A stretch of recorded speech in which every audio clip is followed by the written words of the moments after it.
So, okay, thank you for your patience. So, coming back to our work, and we're talking about some of the important sites.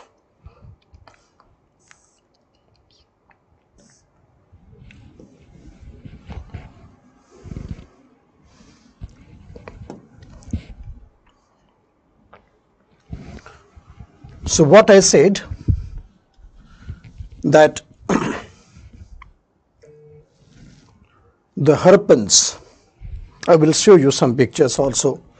So, Harappans, they had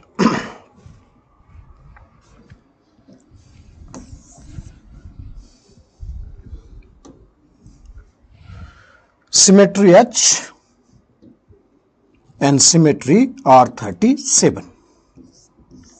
Symmetry H and symmetry R37. So I talked about R37 that they were coffin from that burial site, and this coffin was having the skeleton of a woman, and then there were 37 copper objects was there in that skeleton, around that skeleton for daily use. This is same concept that this women will born again and there will be life after death. So this is same concept that was there. So coffin burial was very unique in that civilization, that place, that is R37.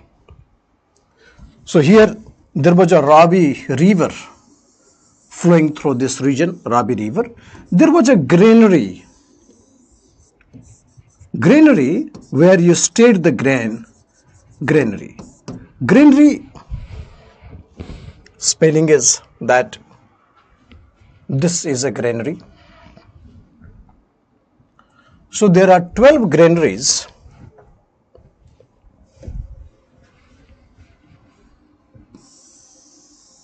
were found in Tourage.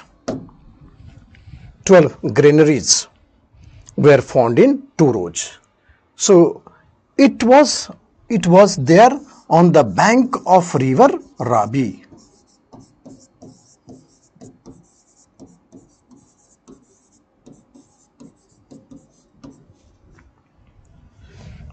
On the bank of river Ravi. So granaries was located on the bank of river Ravi. City of granaries. As 12 granaries were found in Tourage, each had 6. So granaries was located on the bank of river Ravi.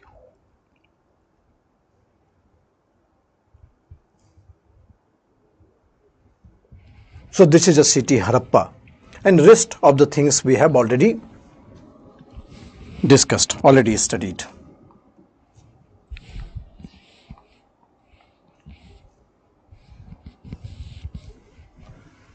Then another city, Lothal. Lothal.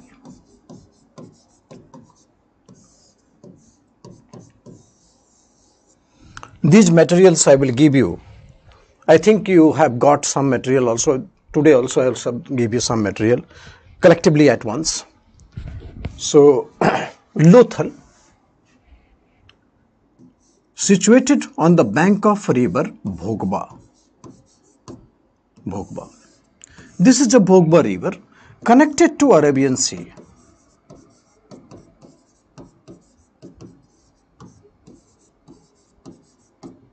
Connected to Arabian Sea. Bhogba river connected to Arabian Sea. So Lothal was, this is in Gujarat. It was a port city. Port city.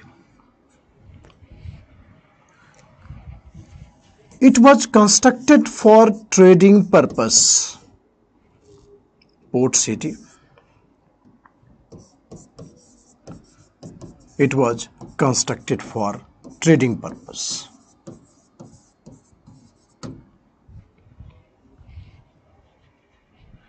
So from Lothal, we have found a dockyard.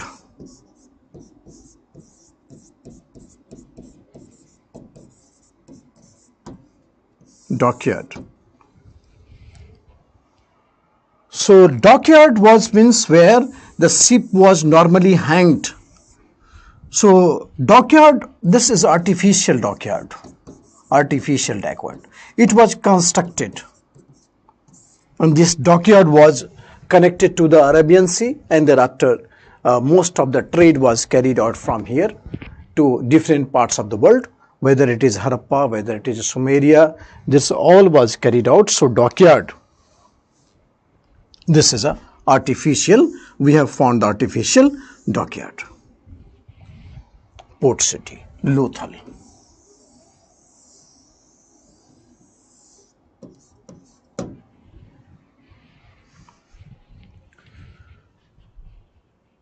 From the grave of Lothal, the graveyards are everywhere. So from the grave of Lothal, we have found in many graves, most of the graves, we have found a skeleton of male and the female. So male and female skeletons are found together. Male and female skeletons. But it's not like that both the skeletons belong to the same time. There is some time gap looking. Not exactly same, but there is some time gap. So this is the reason why we say that this is not an example of sati. Sati, you understand? When husband die, then wife also die along with. This is called sati. But as per the story of Lothal is concerned, here at graveyards, both skeletons of a male and female that belong to the different time frame, that belong to the different versions, right? So therefore, it is called double burial. That suppose husband died, then husband was put in the grave, and then wife died after some time, then wife was also placed in the same besides that grave. So this is the reason why we call it is example of double burial. This is also same concept that is called life after death. So we have found the skeleton of male and female together in a grave, and this is called double burial. Double burial. Double burial, you understand? That is, double burial is that we have the skeletons of male and female together in a same grave, but of different time. So this is not example of sati. Not example of sati. From Lothal we have found potteries. I told you that there was a magnificent color pottery. Magnificent color pottery means what? That on a pottery you can see there is a picture of a thirsty crow. We have seen that story depicted as a clever fox. So all these story of Panchatantra. So I think we have discussed during the time of pottery when we were studying pottery. So these are the things we found from Lothal. So Lothal was known for the polychrome pottery, that is a multicolor pottery. So Lothal was a port city and it was a very important city. So out of the 2000 sites, there are many. I am discussing some of the cities which is very renowned city. Right? So this is the primary information needed, and this is the ultimate information, because other things we have deal in art and craft, from where we have got what. This type of questions normally asked in examination. But Harappan civilization was a very developed civilization. Okay, and this civilization in contemporary civilizations like Mesopotamia, Egypt, the material culture of this civilization was very developed and beyond the par of contemporary world. So they had a very excellent town planning, they had a very excellent drainage system. So such type of the civic sense was not found in other civilizations. That is the reason why this civilization had a unique place. Although Mesopotamian civilization, Mesopotamia means Iraq, was the oldest one, but not as developed as the Harappan civilization.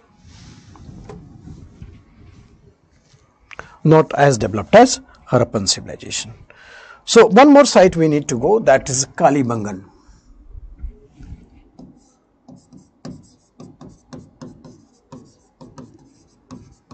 This is also top class Harappan site. is in Rajasthan. Top class Harappan site in Rajasthan. This is also a top class Harappan site in Rajasthan, Kalibangan. Kalibangan means the women of that place, it is still in Rajasthan, not that time. I am talking about even today. That women of that place wear the black bangles, the clay bangles was baked and after that it comes out in the black color. So black bangles was weird. That this is the reason why it is known as Kalibangan. The name Kalibangan because of the black bangles. Black bangles. The women of Kalibangan, they used to have black bangles. Women of Kalibangan, they used to have black bangles. This was a very known things to wear among the women even today. So Kalibangan, we have the evidence of double cropping. Evidence of double cropping.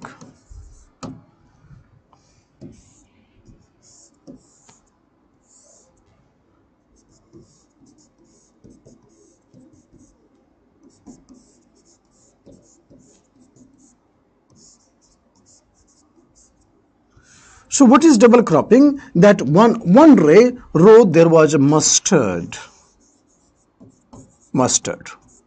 and other row there was a gram. So gram and mustard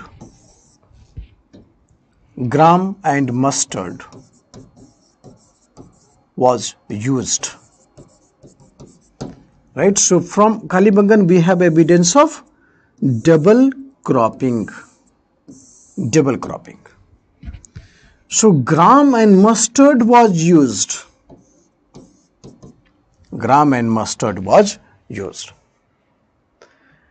So one row there is a gram, another row there is a mustard. So therefore the gram and mustard was used by the peoples of Kalibangan. So anytime you can see there is a green and there is a yellow plant. So ideal condition for the Karan Johar to make the movie DDLJ. Shah Rukh Khan needed only guitar and then play the song. So this is a very fine place where we have the, every time in the field we have the green and yellow combination. That looks beautiful. The peoples of Kalibangan, even the Sri Ganganagar district of Rajasthan, where this site is located, they go for double cropping. So we have found the excellent Harappan site in the form of Kalibangan. Okay, fine. Then another important thing that I am talking about here, another important thing is from Kalibangan we have the oldest evidence of use of plowshare. Plowshare, you understand? That you plow the field with that iron plowshare, ox pull and then you can plow the field. So they were plowing the field. This is only from Kalibangan. So they were plowing the field. So oldest evidence of use of plowshare you can have from Kalibangan. In Kalibangan there was a very big surgical center.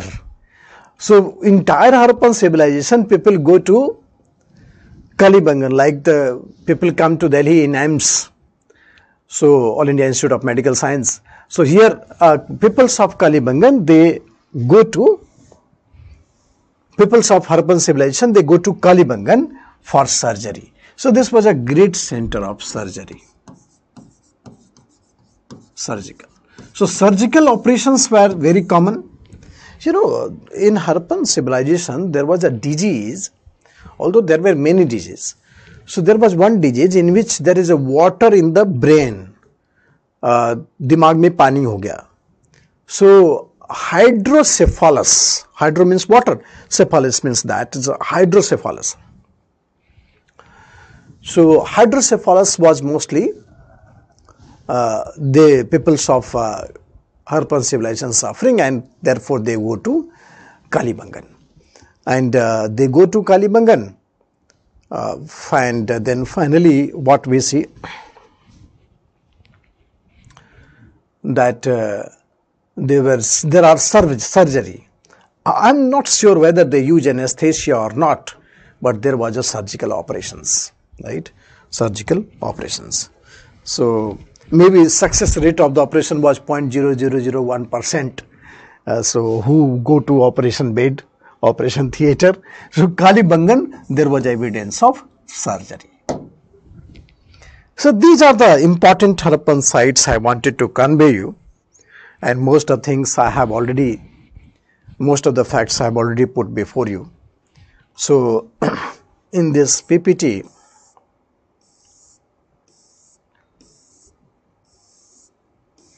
there are many sites with urban character.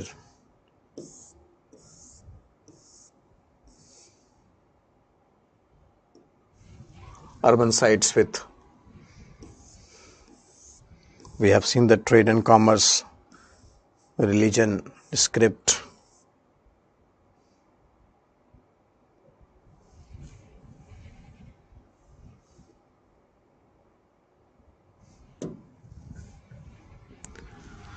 So decline of Indus Valley civilization.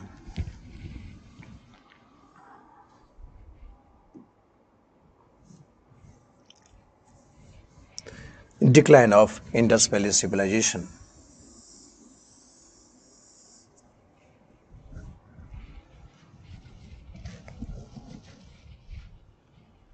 There are different theories that try to explain the decline of Indus Valley civilization. However, it must be kept in mind that the decline could very much have taken place due to the combination of the following factors. So, yes, there are many theories, but we should come with the conclusive thing, that what are the theories that you can see the decline. I will explain everything. If font size is less, nothing to worry about.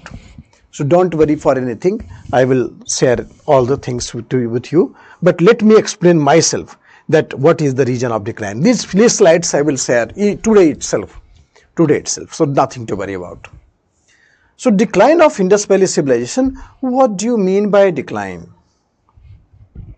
What do you mean by decline?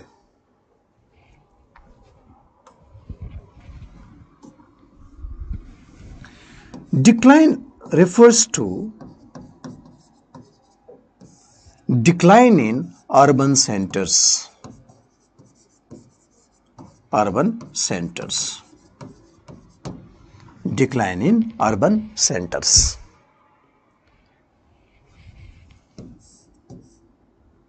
Decline in level of technology.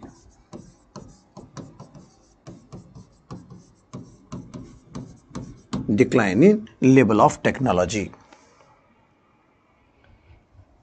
Decline means migration.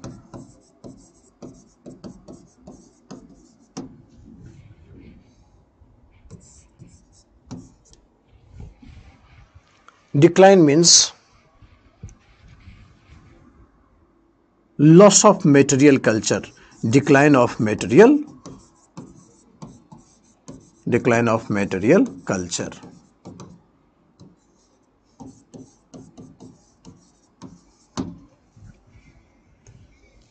So these are the words normally we tweak to in order to go for the decline. So decline of material culture.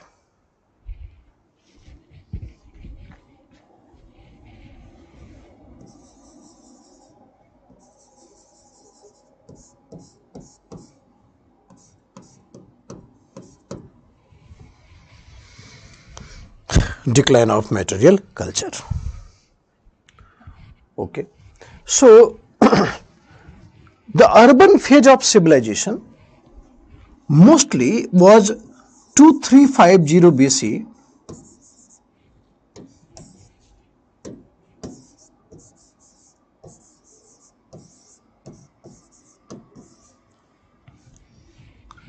to 1750 BC. 2350 BC to 1750 BC. So 2350 BC to 1750 BC.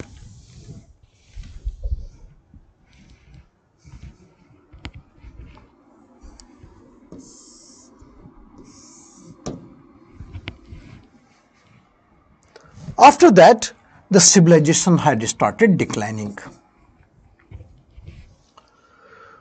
So there are many theories regarding the decline of Indus Valley civilization, that why this urban civilization had declined. There are many theories based on that.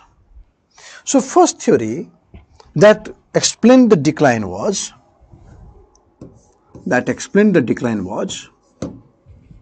Aryan invasion theory.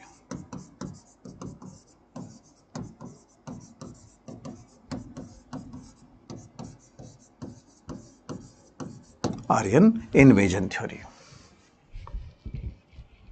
First theory that led to the decline of Indus Valley civilization was Aryan invasion theory.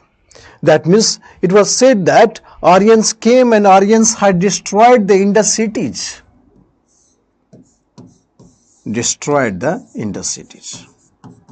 However, in modern days, we don't accept such theory, because there are many flaws in this Aryan invasion theory.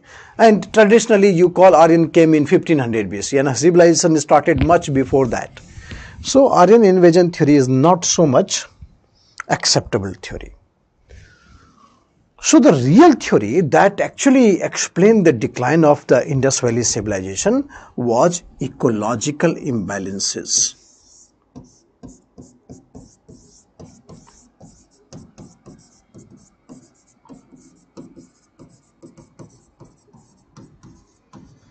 Ecological imbalances.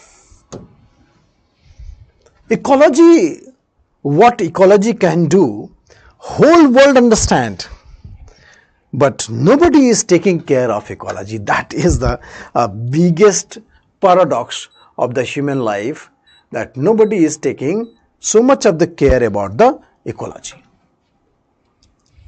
Nobody is taking. Because of ecology, there is a flood, there is a this drought, so everything coming from ecology. So ecological disturbances or ecological imbalances can be caused by two things: catastrophic change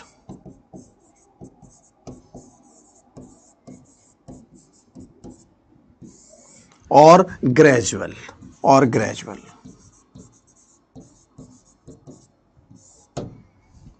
Catastrophic or gradual.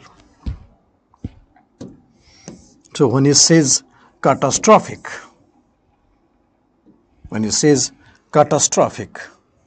we say that this is a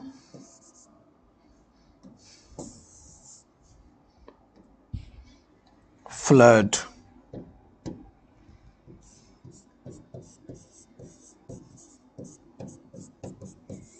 fire, earthquake, many things. Catastrophic change refers to what? Flood, fire, earthquake, many things. So, catastrophic change, flood, fire, earthquake, these are the things normally we come across with.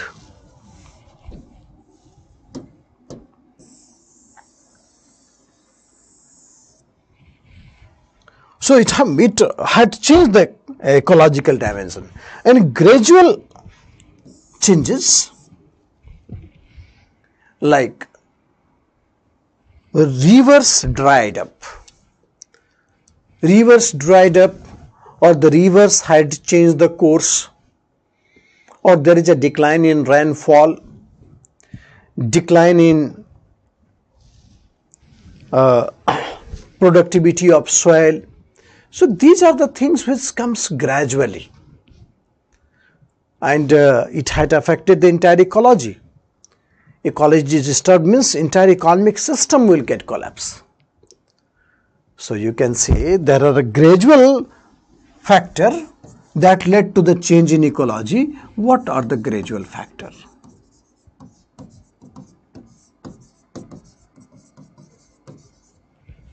What are the gradual factors in understanding the ecological changes? That changing course of river. Changing course of river.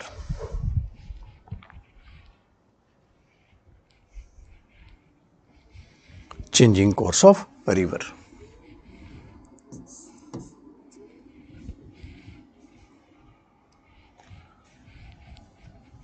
Course means direction.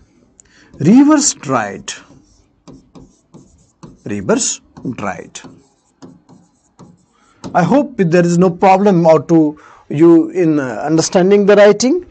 If it is still there, there is a chances of improvement. I am trying level best. Don't hesitate. Just let me know. Okay, anything. We should not have any communication gap. Keep on asking, despite the fact that we are online, but this online is the real line now these days. Everything, even from one room to another room, you don't call your brother, sister, mother, just put the message. Everybody know that everybody is holding the mobile, at least. So online is a real line now. So therefore nothing to fill the gap, just communicate me, and I do take the things very positively, and then I try my always to make you full comfortable at all level. So rivers dried. This is also responsible for changing the ecology. Then decline in rainfall. There was deforestation at large scale. Harappans, they exploit the forest like anything. Every material life was based on the forest. They construct houses, they construct bullock cart, they construct bridges, forest. So large scale exploitation of the forest, decline in rainfall, decline in productivity of soil. So decline in productivity of soil.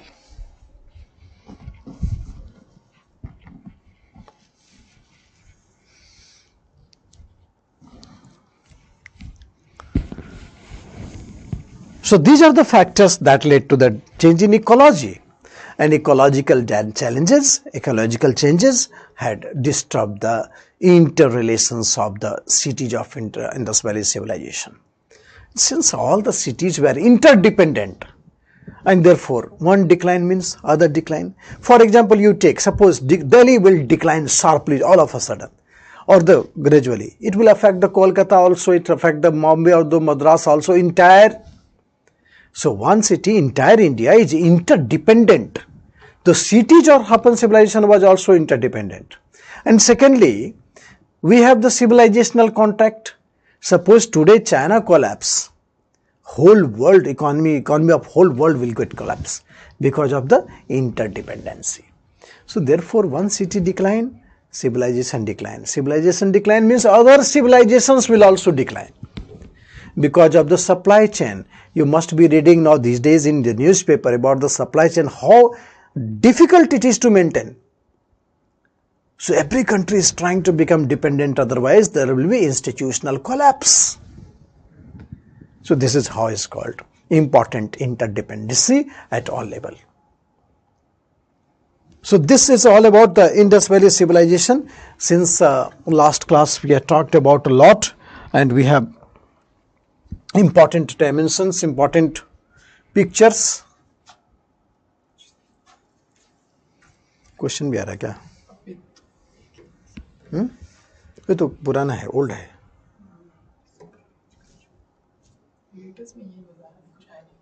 Oh, done.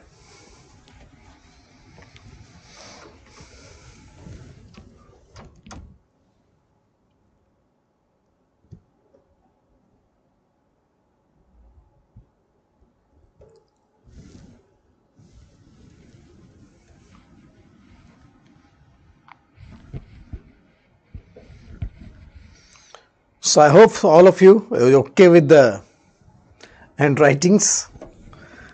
Handwriting is the issue. So decline of Indus Valley civilization.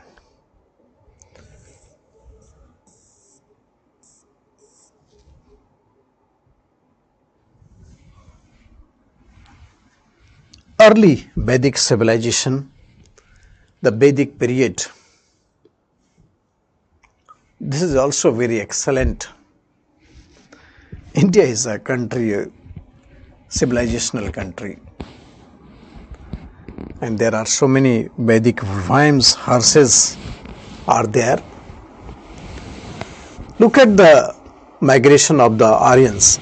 But before that, we go with the map. First, I am giving you some glimpse about the Vedic period.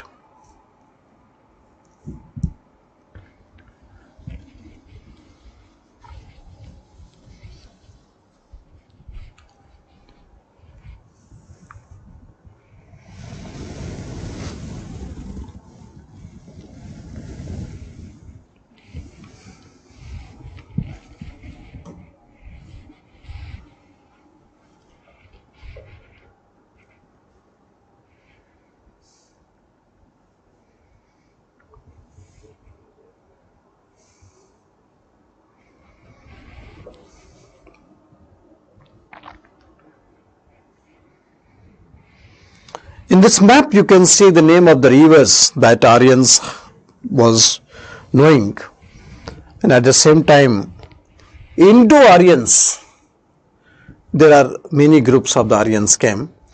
So let me talk about such thing before we put in the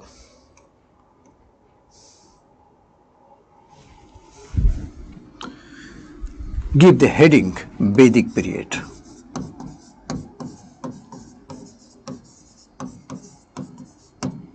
Vedic period. No power on earth can find the date of Vedic civilization, but when Vedic literature was composed for the first time, we call it is a Vedic period. We call it is a Vedic period.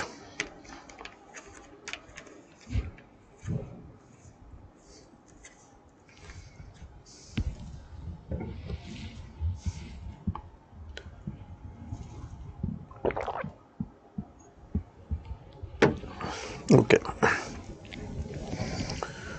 So, not plowshare. Plowshare was made up of woods. Iron we don't have, so plowshare was made up of woods at that time, right? So we have found the plowed field, not plowshare. There are plowed field. That the way that you use the plowshare and then the soil gets apart in two direction. So plowed field we got. So this is called use of plowshare. They might be using the plowshare, but definitely they were using plowshare of woods. Yes, today I will provide some of the material from the Indus Valley civilization, so that you can, that not material, that this is a PPT. I will give you definitely some PPTs I will give you, and then you can use it.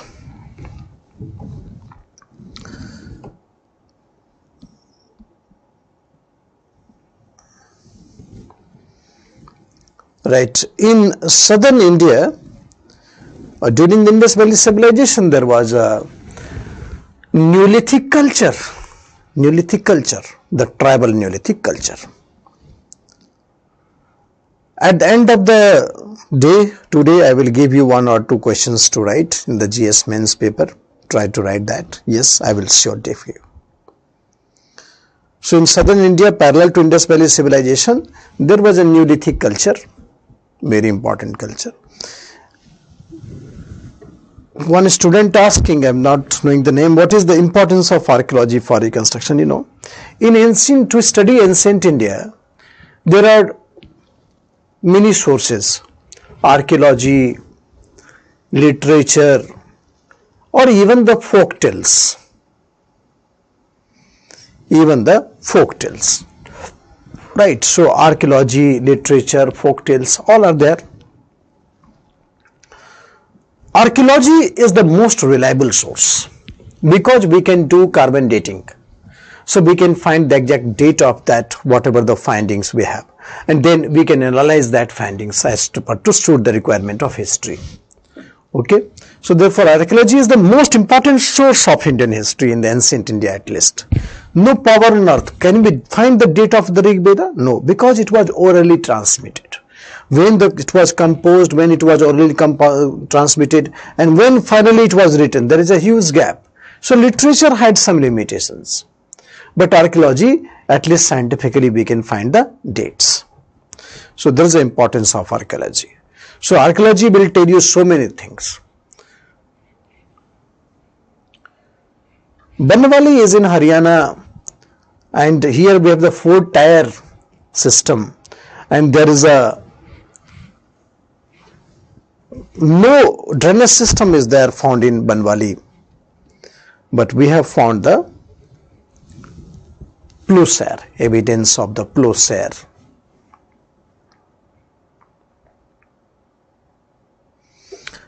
Even today river course is changing. This is not hypothetical. In Bihar region,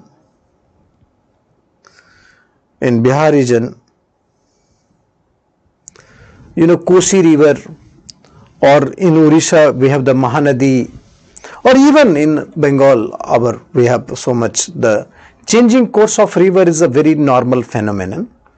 That is the reason why there is a serious issue with the flood control. Ramayana and Mahabharata will come at the right time, we will talk about. So I told you that no power on earth can find the exact date of literary evidences, literature, because it was earlier orally transmitted.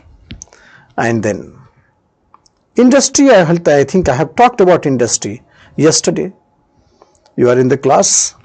We talked about the beads industry. We have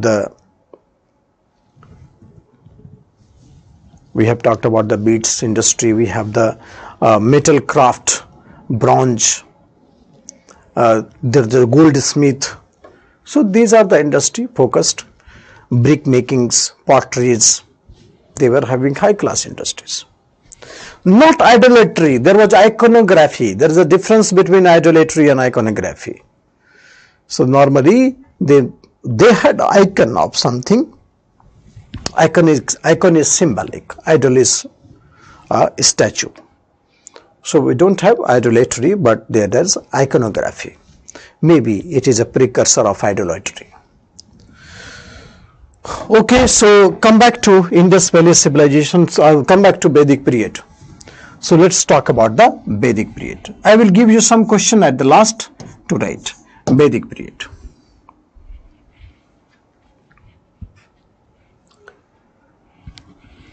So traditional date of the Vedic period, it starts from 1500 BC. Very carefully watch at the screen. 1500 BC to 600 BC, this is called a Vedic period. 1500 BC to 600 BC, it is a Vedic period. And here in between 1000 BC, this is an intermediate place. So we call this period as a Rig Vedic period.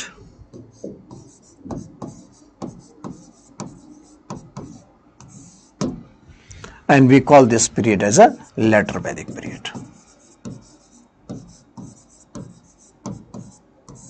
Later Vedic period.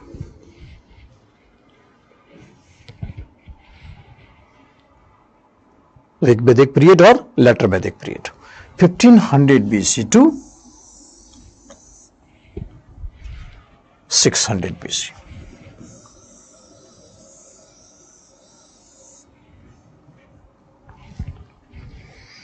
Rig Vedic period or Later Vedic period. So it is said that Rig Vedic culture or Rig Vedic or the Vedic culture was formed by Aryans. So Aryans were the founder of Vedic civilization.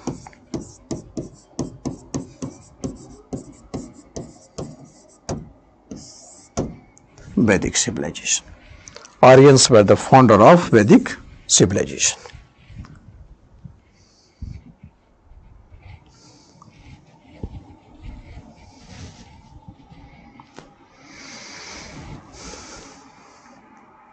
Right? So, founders of the Vedic civilization.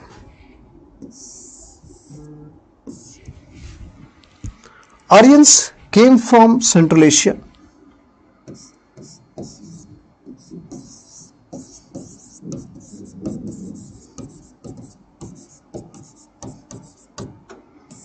Came from Central Asia.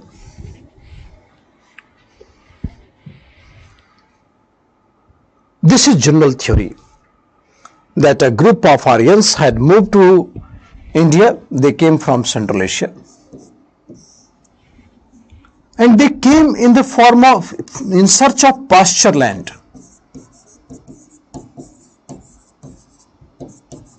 So they came in search of pasture land.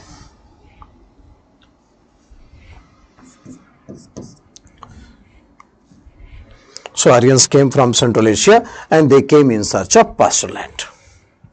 Because Aryans were pastorals, and this is a specialty of the pastoral community, that is their transhuman migration. So first thing that we need to conclude here, that Aryans came from Central Asia. Second, why did they came? They came in search of pasture land. Because they were pastoral community. Because they were pastoral community. It is a specialty of pastoral community to have transhuman migration. So, from one place to another place. So, transhuman migration is a specialty of pastoral community. So this is a reason why Aryans came to India. So from Central Asia they might have started much earlier and then came to India after 100 to 200 years, because the need of the pasture land, and always when you see far away it look green. So that the need of the pasture land is there.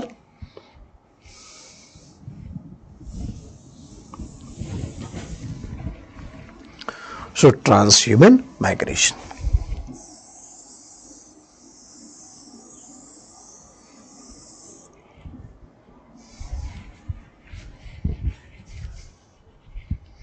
Need of the pasture land. So it is called transhuman migration.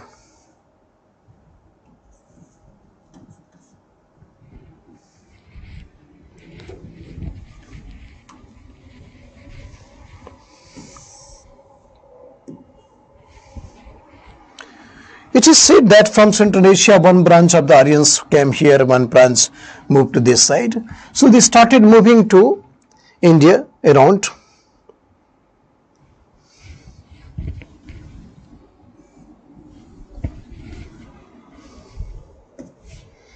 So the migration of Aryans started on 1700 BC, possibly due to ecological reasons. They depended largely on pasture land. Pasture land. The original home of Aryans was Central Asia, the Eurasia, particularly the steppes land. Steppes land. So from there, one branch of the Aryans moved to this direction. One branch of the Aryans moved to this direction.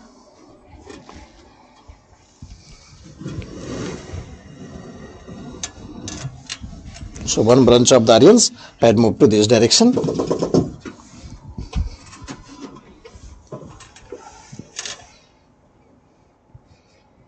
So they came from Central Asia.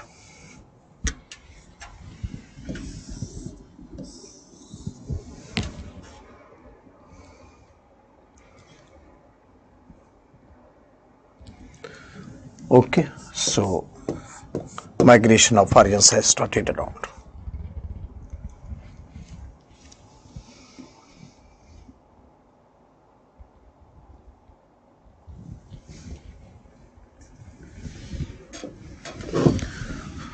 Now, third thing you must note here, that what is the meaning of the word Aryans? Third point. What do you mean by Aryans?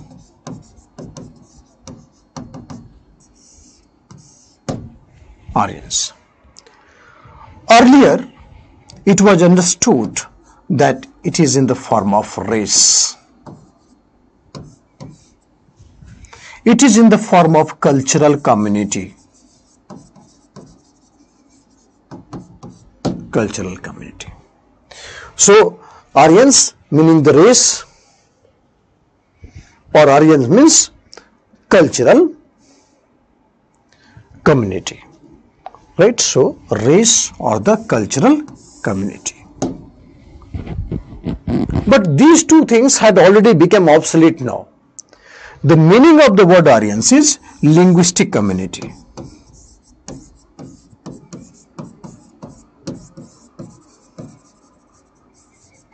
Linguistic community. It is a particular language.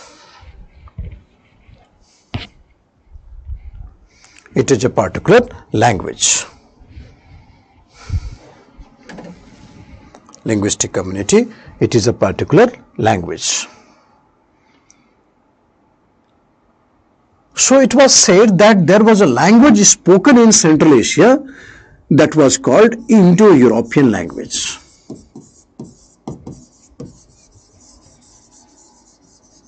In Central Asia, there was a language called Indo-European language. And this, the people, those who spoke Indo-European language, they migrated to different parts of the world. And they constituted different language like, look, Persian, German, Russian, Italian, Sanskrit. So those who speak such language, they are called Aryans. Okay, so Aryans were living in Central Asia. They were contemporary of the Harappans, definitely, and they were living side by side. So therefore, when Aryans started pushing inside India in search of pasture land, so therefore, but what is meaning of the word Aryans? It is a linguistic group. So those who speak Sanskrit, they are Aryans. Those who speak Persian, they are Aryans. Persian speaking is Aryans. Arabic not. Arabic is not. Arabic is basically what? So Arabic is a tribal language. But Persian is an Aryan language. And Sanskrit is an Aryan language. So Russian Aryans, German, Italian, these are the Aryan languages. So meaning of the word Aryans is linguistic community. Remember this thing. This could be asked in examination many times. Many times it had asked, and it could be asked further also. So be ready for that. So it is not a race, it is not a cultural community, but basically what? It is a linguistic community.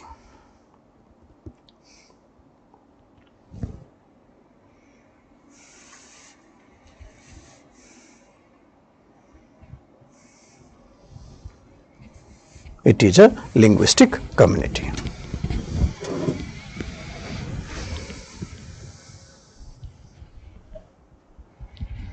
So Indo-European language. So three questions we have answered today, right now, at the beginning of the beginning of the Vedic civilization, that Aryans came from Central Asia. Why did they came? It came for the search for pasture land because they were pastorals. Thus, there was a high probability of transhuman migration. And third is that the meaning of the word Aryans is, that is linguistic community. But when you make the things complex, recently it had well established that Aryans did not came from outside. Aryans were basically indigenous. They were pastoral community, but they did not came from outside. So there is no Aryan invasion theory that at all, it is said. Or people keep coming and going. There was no border security force. There was no passport, visa or the boundary. So pastorals, they keep on moving from one place to another. So if Aryans from Central Asia coming, then Indians pastoral also going to Central Asia, because this is a specialty of the pastoral community from one region to another. So, but whenever you go to one place to another place, then the locals will have a conflict with you, always. And therefore, after conflict, there is a survivability. So in that sense, you can say they were not barbaric tribe. But whenever you go to new place, and then you have to have conflict with the locals. And this is the reason why this is called tribal conflict. So they were not barbaric. Yes, pastoralism and nomadism is almost the same thing. Nomadic can be without pastorals also. The hunters and food gatherers are called nomadic. And those who have animals, they call pastorals. But the nature of migration is same.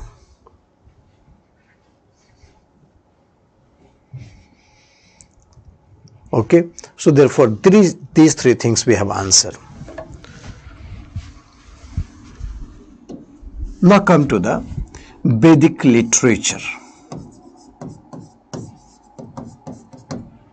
Vedic literature.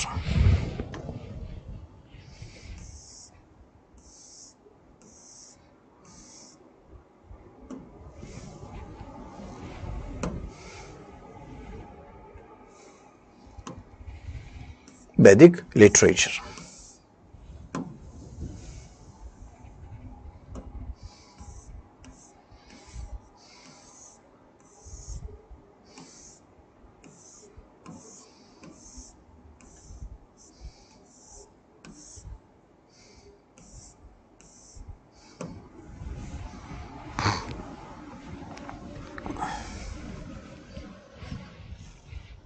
Vedic literature.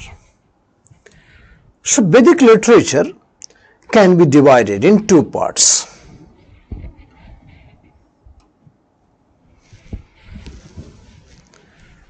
It can be divided in two parts, Shruti and Smriti. Shruti means that you have heard. Smriti means that you have remembered. Right? So Smriti is the commentaries. The Shrutis is that it means the revealed ones. All the four Vedas, Samhitas were compiled by great saga. They all are form of the Shruti literature. Right? And Smriti, that is the Smriti, that is that, remember, commentaries on the four. They include Brahman, Aranyak, Upanishad, 6 Vedangas and 4 Vedas.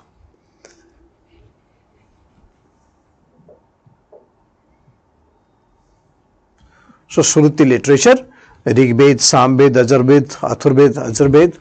Look.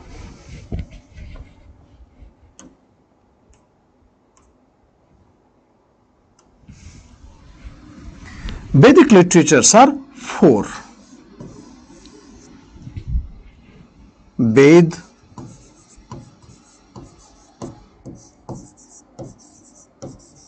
Brahman, Aranyak and Upanishad. So Vedic literature are 4. Ved, Brahman, Aranyak and Upanishad.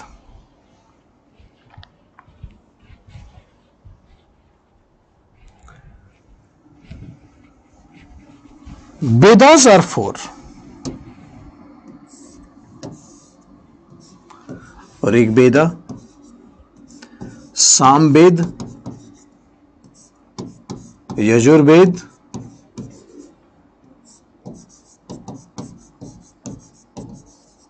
Atharved,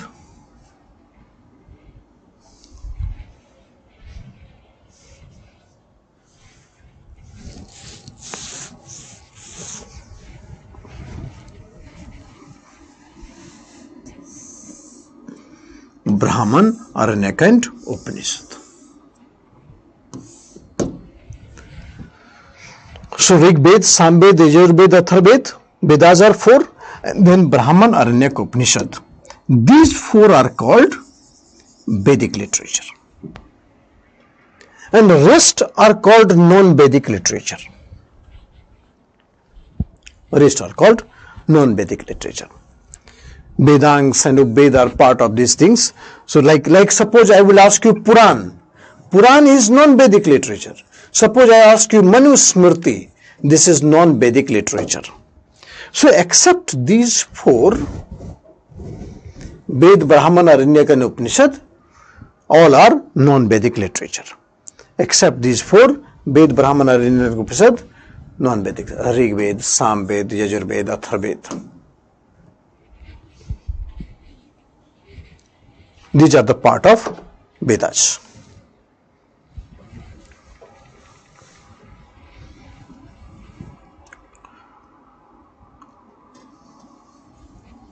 So Vedic literature are 4. Ved, Brahman, Aranyaka and Upanishad. And these 4 are the part of the Vedas. So when I say 1500 BC to 1000 BC and thereafter 600 BC. So 1500 BC to 1000 BC, Rig Veda was composed. Rig Veda was composed. So this is called Rig Vedic period. This is called Rig Vedic period.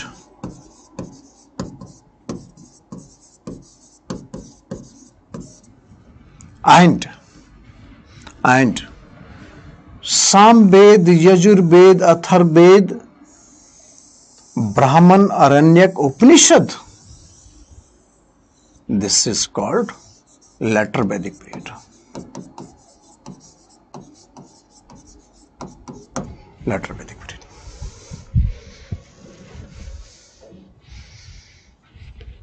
Because these are composed after 1000 BC.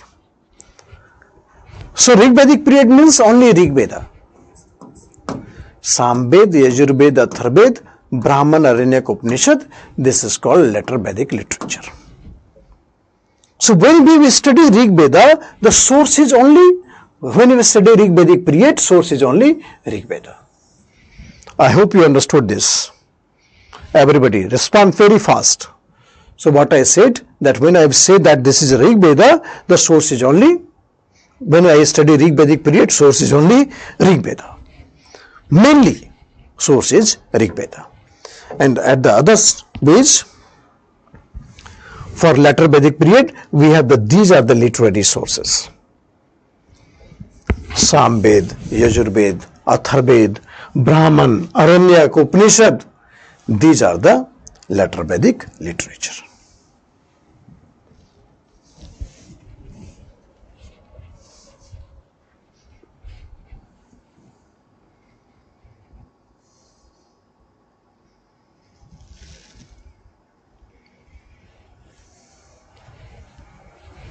So Rig Vedic period.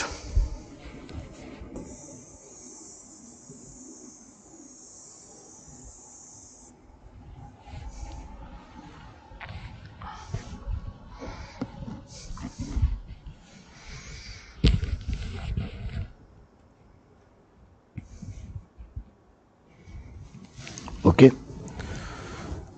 So now talk about the Rig Vedic period. What are the things that we see? Rig Vedic period means this period. So we will study the society, economy, polity of Rig Vedic period.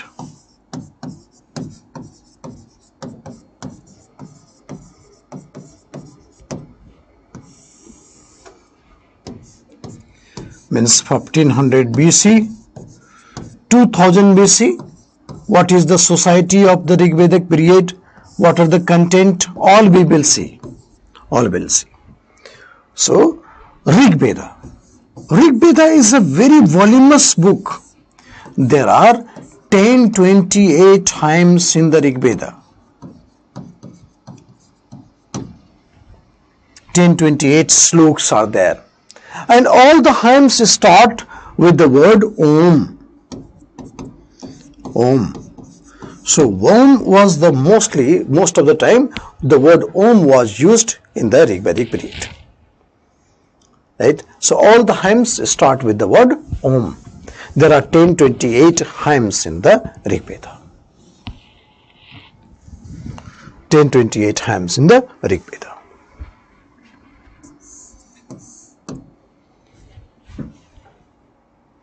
There are 10 mandals. There are 10 mandals. Mandal means volume. There are 10 volumes in the Rig Veda. First, second, third, fourth, fifth, sixth, 7, 8, 9, 10. So there are 10 volumes in the Rig Veda. 10 mandals.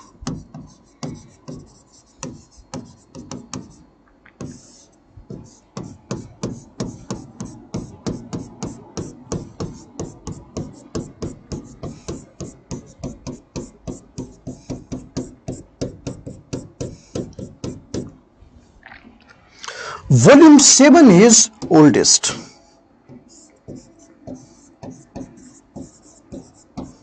Oldest. This is oldest volume. Volume 7 was actually written by Vasishtha. You might be knowing the great saga Vasishtha.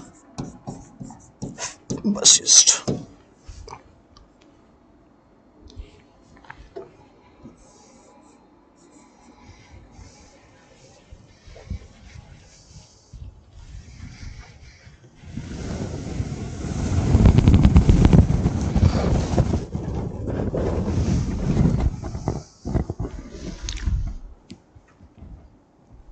Vasishtha. And volume 3rd, it was written by Vishwamitra. Vishwamitra. Volume 3rd was written by Vishwamitra. Vishwamitra. Great saga Vishwamitra. You know, in volume 3rd, there is a Gayatri Mantra. Gayatri Mantra is dedicated to which deity?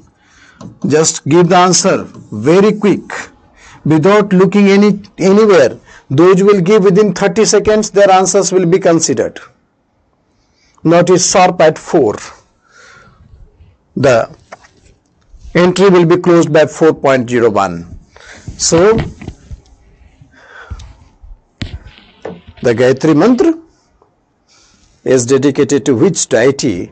That is there in the 3rd mandal of the Rig Veda. It was compiled by Vishwamitra. Compiled by Vishwamitra. 7th oldest.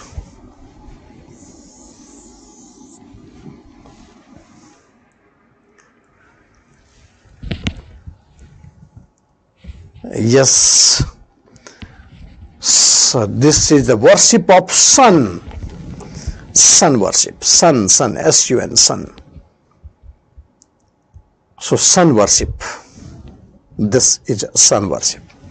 Thank you so much. Many of you have wrote the right answer.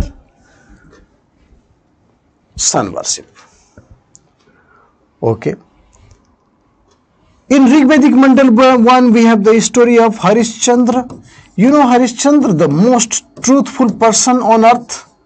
You also take, if somebody is looking truthful, you said he is a Harishchandra. You should not. Right. So therefore, this is Harishchandra. The first mandal in the Rig Veda. First mandal in the Rig Veda. Harishchandra.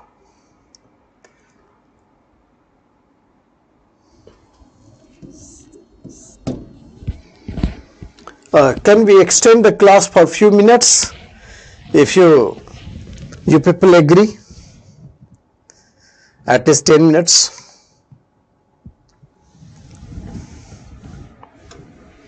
So that we can finish the Rigvedic Mandal 7 and then we'll bye-bye. Rigvedic Mandal 7. Rigvedic Mandal 7, there is a beautiful story, fantastic story. Everybody listen it. Fantastic story. So there was a tribe, Bharat. Bharat tribe was there. Bharat was the name of the tribe.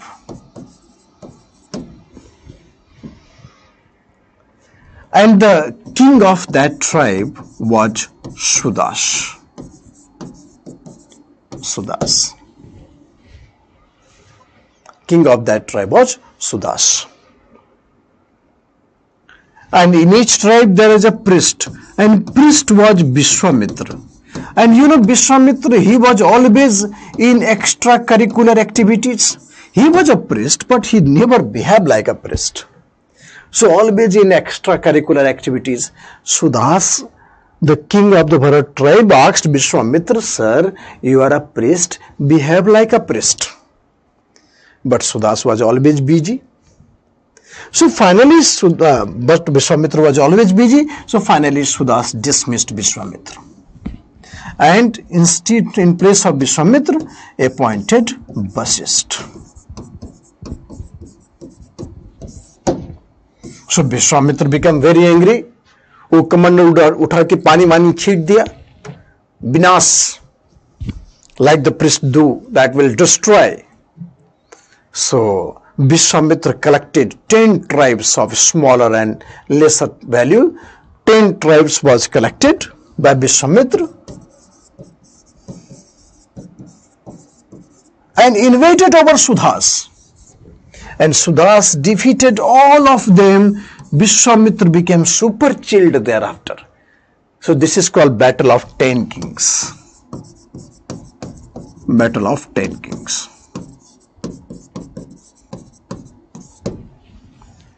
Battle of 10 Kings. And the superiority of the Bharat tribe was established. And there was the region by country named Bharat. This is the reason why we have the country name Bharat. So superiority of the Bharat tribe was established and thereby we have the country name Bharat. Okay. So Vishwamitra collected 10 tribes, invaded war against Sudas, and thereafter we have the country name. But Sudas defeated all of them. So thereafter we have a country named Bharat. In 9th Mandal, we have name of the rivers, which is mentioned in the 9th Mandal of the Rigveda. 9th Mandal of the Rigveda.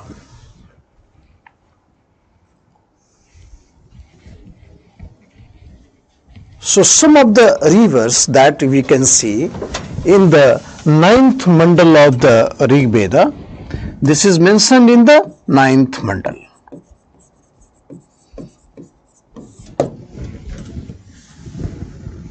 Ninth Mandal.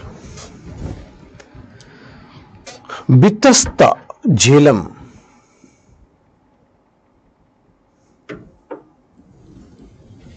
Subhastu, Swath. These names you have to remember. These names you have to remember. Askini, Chenab, Purusni, Rabi, Sutudri, Satlaj, Bipasha, Vyas, Drishtavati is Rakshi river.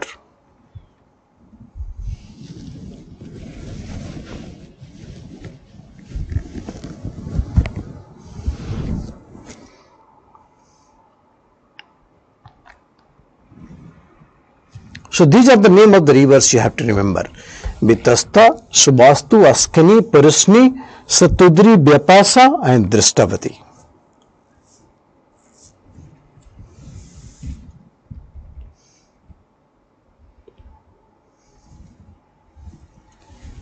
Drishtavati. Yes, Vishwamitra, of the battle of 10 kings are same, those who wrote the third mandal. So remember these facts,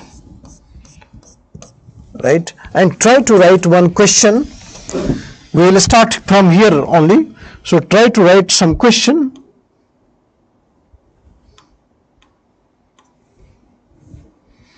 On Indus Valley civilization. On Indus Valley civilization. Discuss the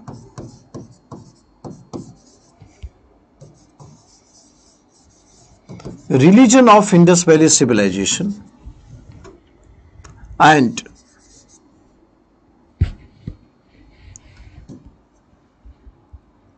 continuity of this civilization in modern days. Discuss the religion of Indus Valley civilization. Write down the question. Discuss the religion of Indus Valley civilization and the continuity of this civilization in the modern days. Continuity of this civilization in the modern days. Discuss the religion of Indus Valley civilization and the continuity of this civilization in modern days. Secondly, what is second point is that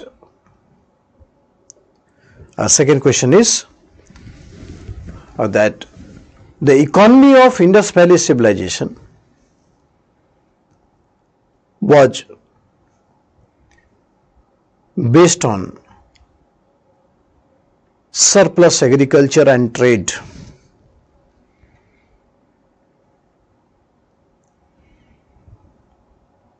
Which led to the rise of civilization, which led to the rise of urban civilization. Surplus agriculture and trade, which led to the rise of urban civilization.